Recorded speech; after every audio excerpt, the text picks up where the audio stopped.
The purpose of this video is to help us test the tonometer, the 900 style tonometer, for calibration of weights. What we'll first use is understand the weighted rod.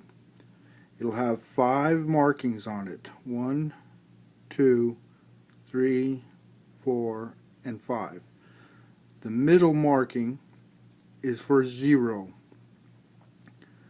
The second marking is for 20. The third marking is for 60, and those will be explained. Next, what we want to do is take our reference block and gently slide it upon the weighted rod until our reference line matches that of the 20. Again, 0, 20, 60.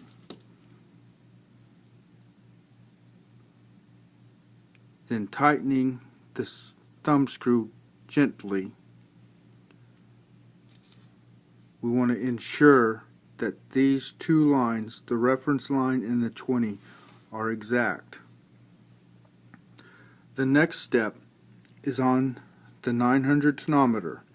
You'll notice a hole in the side, and although it doesn't show in the video, inside there is a rod at 12 o'clock.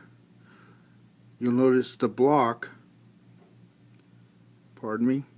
has slots in it.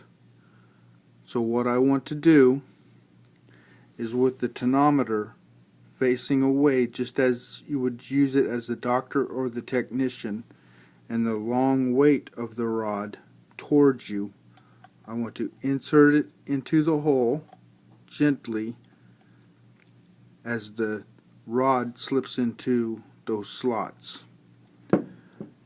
I've removed the tonometer from the slit lamp for ease of videography. However, it would be used just like the technician or the doctor would, with the prism facing away, the longest part of the rod towards you. This is the 900 style tonometer. Next, what I'll want to do is rotate your scale to approximately the 1 position. I'm going to move this a little bit here. And when I start turning it, what I want to do is I want to watch the prism.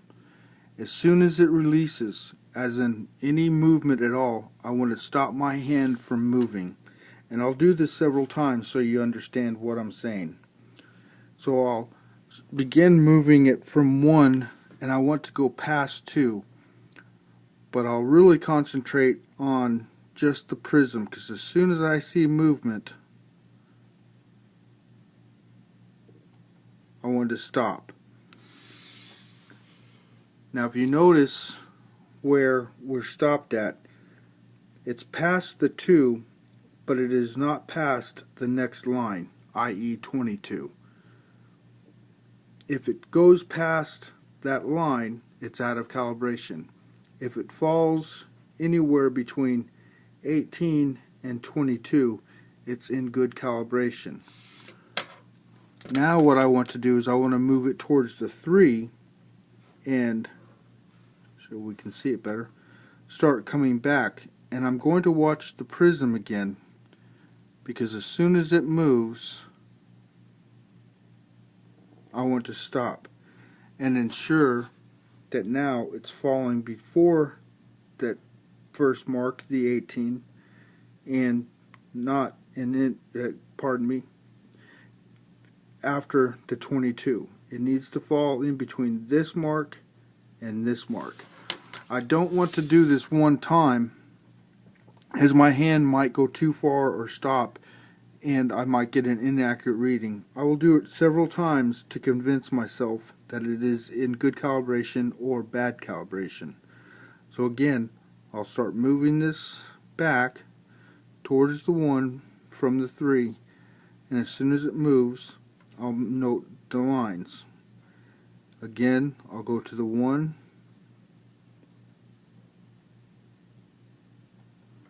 and ensure it's fell between the lines. That's checking it at 20 millimeter. What I also want to do is I want to check logarithms. I want to move this to the 60 just to ensure it reaches calibration also.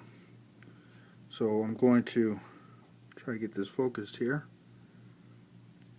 Again, this step is very important, that you line it up exactly on the marks at 60.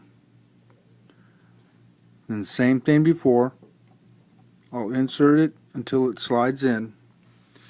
Now I'll rotate this to the 5,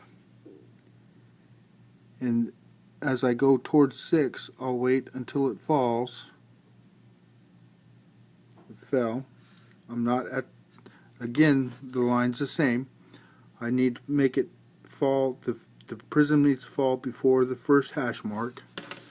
Now I'll move it towards 7 and start working my way back, and as soon as it falls, I'll stop and ensure that it hasn't passed the next hashtag of 58 and 62. I believe that's all that you need to know about calibration. If it's out of calibration, contact us at 636-675-7283 and we can repair your instrument.